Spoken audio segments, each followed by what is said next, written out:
The batteries can be mounted in any orientation, but we recommend either on their base or on their side with terminals raised. Never lift by communication cables, only by the built-in nylon strap. If your system is composed of many large batteries, consider using a lifting device to reduce the amount of effort needed when assembling a pack. The batteries should be configured into a secure location, especially if the application is mobile. This will require the batteries to be placed safely using non-conducting bracing if positioned between terminals. This should be carried out before connecting the communication cables or power cables. Determine the location of the BMS in relation to the nearest battery, regardless of ID number.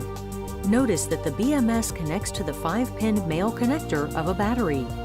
The BMS can then be secured by 4 mounting tabs. If the BMS or batteries are further apart than the communication cables can reach, an extension cable should be used.